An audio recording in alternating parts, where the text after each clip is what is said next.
There is so much going on with Inter Miami right now. I could just go down the list, but instead, I'm just going to bring in Daniel Solana, our soccer expert for Battered Herons podcast. And I just want to go priority. Daniel Solana, number one, most important thing surrounding Inter Miami, go. Inter Miami is working on a extension of Lionel Messi's contract through the 2026 season. So that'll put him in uniform when Miami Freedom Park opens next spring, I guess, next winter, next spring, when the team opens the 2026 season. So the extension is basically done. Lionel Messi going to be around in Miami for at least another season or two. That's correct. Yes, sir. So we can guarantee that in the World Cup, Argentina's having a game in South Florida. I mean, I don't want to go that far. You don't have to go that far, Vlad. You can, I'm just letting you know that. Yeah, if you have Lionel Messi for another couple of years here in South Florida, and we're talking about, the biggest sporting event in the world that happens every 4 years. Yeah, they're having a game in Argentina's having a game down here in South Florida. Yeah, I mean, it would be at Hard Rock Stadium, though. It wouldn't be at Miami Freedom Park. But still, I mean, we saw the turnout that they had, at the Copa America final. It was a huge turnout, so I wouldn't be surprised if they got a game in South Florida, like you say, Vlad. All right, Daniel Solana, priority number two when it comes to being an Inter Miami fan surrounding this organization. Baltasar Rodriguez, the young Argentine from Racing Club de Avellaneda, is now in uniform and will be at Javier Mascherano's dispense to be he'll be available for lineup selection. So we could see him debut this weekend, tomorrow against the Chicago Fire. Also, the other new signing, the Ecuadorian Alan Obando, made his debut last weekend when Inter Miami tied their game last weekend. And look, those are two really promising young signings, and I'm really excited about both of them. Okay, with the new signings, they also had I want to be right. Is it the kid that's on loan? Do they have a kid that's on loan, or maybe I'm confusing with the Ecuador? They do. Tadeo Allende. Right, and then he had a chance to make a pass, assist on a goal to the legend. And instead of assisting to the legend, he decided he wanted to go for himself. That was in the tie that they had against I believe, what's the Jamaican team? Right. Right.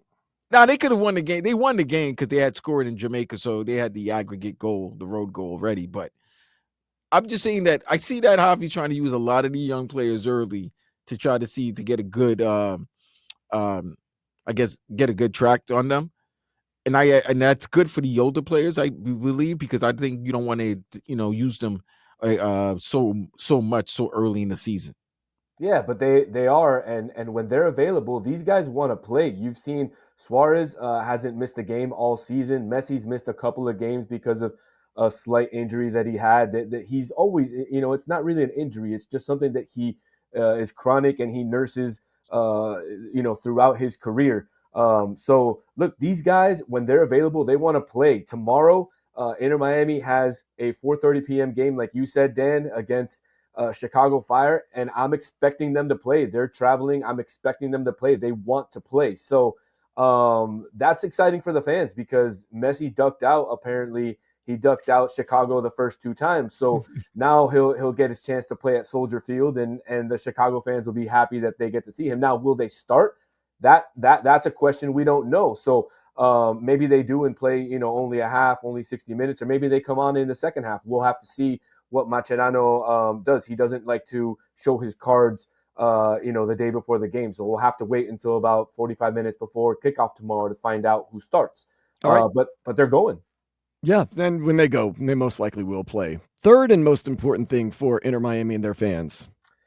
Third most important thing is the team beat LAFC. Historic win, absolute historic win. They were down 1-0 in the aggregate. They gave up a goal early to Aaron Long, U.S. Men's national team player, someone who was rumored actually to be possibly coming to Inter Miami in the offseason, ended up going to LAFC. He gets that goal against them. Now you're down 2-0 in the aggregate, and none other than the GOAT himself, Messi, puts the team on his back and scores that.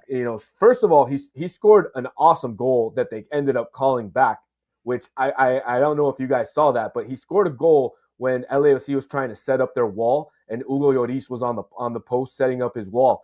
And he just kind of shot it and scored. The referee gave the goal, and then apparently, since he had given a yellow card, he needed to blow the whistle.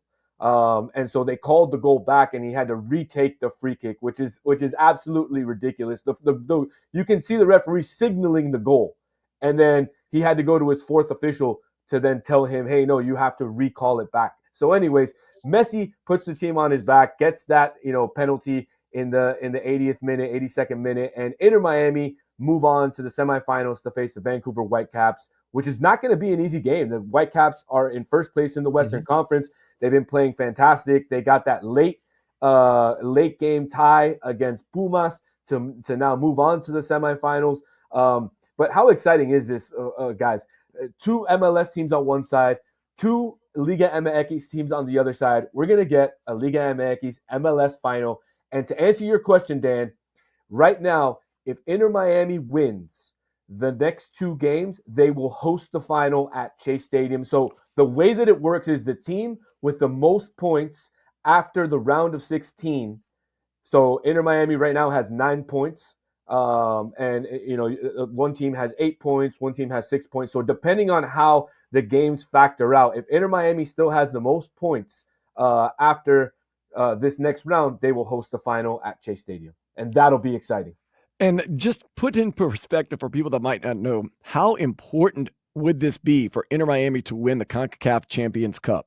I mean, it would be absolutely everything. This is what Jorge Mas and his ownership group have dreamed of ever since they took over the team, is winning this trophy. This trophy means everything because it's the trophy of basically of CONCACAF, of your federation. So this is the international cup that everybody in CONCACAF dreams of winning. And honestly, it would be absolutely everything. And not only would it be great to win, but to do it at home in front of the home fans, I think is really what this team wants to do. And so no doubt they'll be giving everything they can when they play this upcoming week against the Vancouver Whitecaps. Yeah, it really would be validation for all the moves that Inter Miami has made over these past couple of years. And to put it, I mean, it's basically you are the best club. You're the club champions of North America for the most part, for lack of a better term. Absolutely. That's exactly it. It's basically the same thing as the winner of the Copa Libertadores in South America or the winner of the Champions League in Europe. That would be the equivalent of winning this trophy. And not only that, how cool would it be that Messi wins the Champions League in Europe and now he would win the Champions Cup in North America? I mean, That would be cool. More trophies sad. That's awesome. Is there anything else of importance if you're an Inter Miami fan that you would want to speak on right now that we should be keeping an eye on, or that we should beat our chest about, or that we should be a little bit worried about? The only thing is the fans got to get out to the stadium. They did a fantastic job the other day against LAFC. We got to do it again. When Vancouver comes into town, support the team, and really, it's been a heck of a year so far for Inter Miami with only one loss, that coming in the Champions Cup. Other than that, they've been absolutely perfect. A couple ties along the way, but this team has everything in line to win a lot of big things this year. Tomorrow's game against Chicago Fire should be another Inter Miami win, correct? Am I being just a cocky Inter Miami fan? But I expect us to win everything in MLS, to be honest with you. I do too. We'll have to see, who starts and all that. I know, Greg Berhalter is looking forward to this game. He is the coach for Chicago Fire. So I know. I feel the same way, Dan. I feel the same way. But, Scarred. He's definitely looking forward to this game. I know he had it marked on his calendar. So, look, we'll have to see who starts. But even a tie for me would be okay. I know a lot of Inter Miami fans like yourself are extremely cocky because of the team. They expect to win every single game. But every game. The truth of the matter is that the MLS season is 34 games. You're not going to win the MLS Cup by winning a game, right? By winning a game in April. So even if you tie, I think even if you get some points, that would be a positive for Inter Miami. The key is health. They need to get out of there with some points and health, 100% health. All right, quick. Let's turn around from soccer. Go to another sport that Daniel Solana loves. As you can see, he's wearing the hat. He's wearing the golf hat. How do you feel about the first two rounds of the Masters, and what do you expect to see in with the final groups in this third round? I mean, I'm loving the Masters. I was watching yesterday. I was watching right before I came on. I'm hoping to play around tomorrow morning before it comes on. I'm getting the itch once you watch it. But I mean, Zach Johnson, he's unbelievable today. I'm watching the Chilean Neiman. He's playing fantastic today. Spieth is having a great day. But I'm excited about these later groups because Justin Rose, he's a fantastic player and he was killing it yesterday. Great score. And who doesn't like to watch Bryson? I mean, the guy. I'm wearing. I'm sporting it. I put money on Bryson to win it this weekend. I'm hoping he does. And really, it's kind of weird. But I saw a reel before I came on here about, so apparently the last 15 Masters winners fit into a certain category or mold, a certain age, a certain ranking, a certain some, and it ended up being that Bryson DeChambeau was the one based on all this model to win this year. So that person might be onto something. Boy, this is what when you're good and you're consistently good, they keep forgetting about you. And nobody mentions the best golfer in the world, Scotty Scheffler. Nobody. Best golfer in the world. He's the defending champion. Nobody mentions him. Why? Because you expect him to be in contention. Because it's similar to this, we were having the debate, describing the Jordan, LeBron situation, and how that's constantly a debate. And it's almost, if you're consistently good, you almost get, it's almost a weakness, or not even, I want to say a weakness, but it's almost, it goes against you. Same thing happened with Roger Federer. Same thing happens with the F1. How we were talking about Lando, and it when you consistently win, it's almost frowned upon that everybody's always looking at the next person as the better one. Now, don't get me wrong, DeChambeau is great, but Scotty Scheffler is still 500. Scotty Scheffler is still the defending champs, and nobody's giving him a chance to win. This guy's won 2 Masters. I'm not hating on him. I'm not saying I'm not giving him a chance to win. I'm just saying, basically going on the storylines that we've seen so far, after Thursday, after Friday, and now into Saturday. I'm going off of the storylines. I'm excited to see how Bryson plays with a little bit of pressure, knowing that he could be one of the favorites. And I just love to watch him play. I love to, that he takes risks. I love that, he hits the ball extremely hard. But look, I was watching Matsuyama play right now, and he was playing fantastic. Xander Schauffele, who was started off with a good round, he chunked a couple of chips and ended up bogeying a hole that was the easiest hole on the course. So I'm getting excited. After I get off here, I'm gonna go make myself a pimento cheese sandwich. I'm gonna see if I can wrangle up a dollar Coke somewhere, because you can't get a dollar Coke anywhere in Miami. I mean, that the only place you can do that is in Augusta. Yeah, wow. The concessions there are wonderful. Really, they that cheap? Yeah. Because they want people to consistently come by, by and buy. No, because it's been that cheap since the first Masters tournament, and they never changed the prices on any of the prices that they had there in the concessions. Yeah, so pimento cheese $1.50, I want to say. Coca-Cola $1.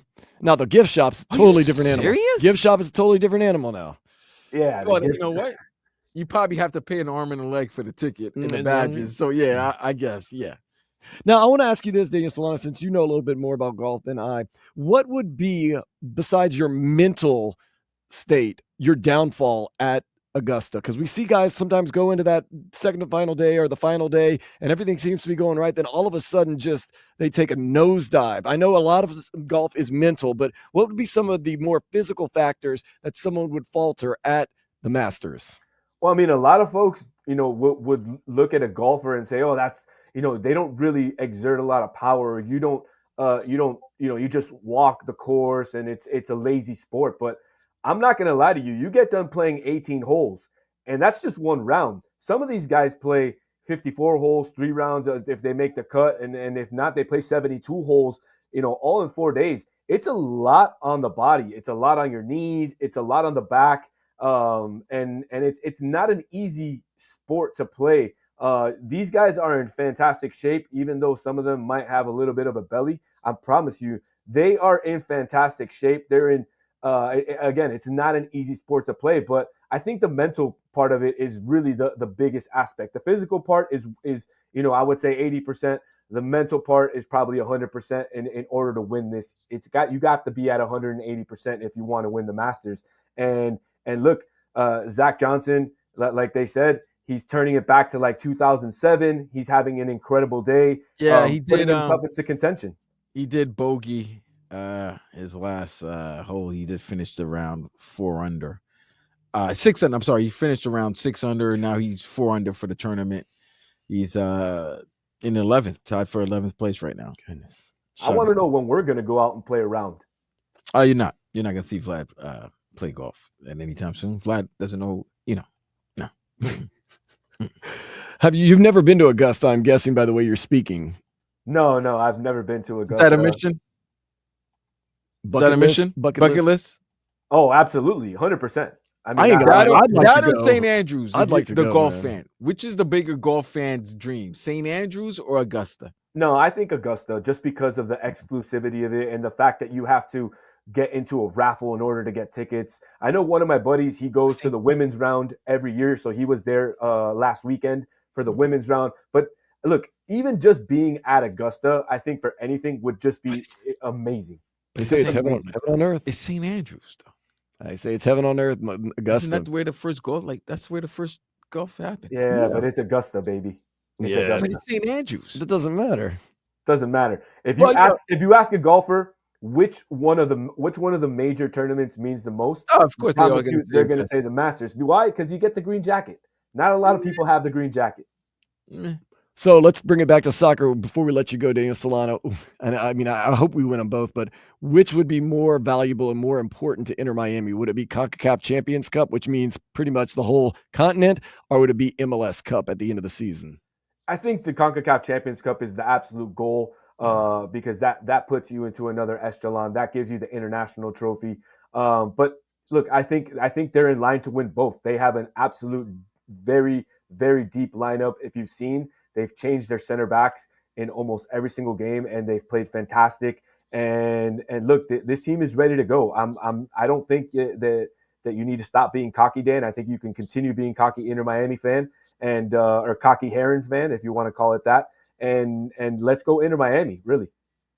From Battered Herons podcast, Daniel Solana, how can we get in touch with you and how can we follow you even closer with all the stuff that's going on with Inter Miami? Because like we've been talking about, it's going fast and furious right now. You can follow me at all my social media at Dice El Dani. So I changed it up for you guys. Dice El Dani. That's my new thing. I also have a Substack that I started. You can find the link on that on my Instagram. And that's where I write about Inter Miami. I do some, some exposés on some of the, let's say, unsung heroes of Inter Miami. I have an article up on Noah Allen, an article up on Yannick Bright, one on Maximiliano Falcón. So if you want to go up and read that, you can catch the link on my Instagram there at Dice El Dani. All right, Daniel Solana, get back to watching the Masters, get to playing some golf tomorrow, and let's get Inter Miami another victory. Let's get those 3 points. Thank you so much. We'll talk to you soon. Thank you, fellas. It's always a pleasure. See you next time. Later, better Solana.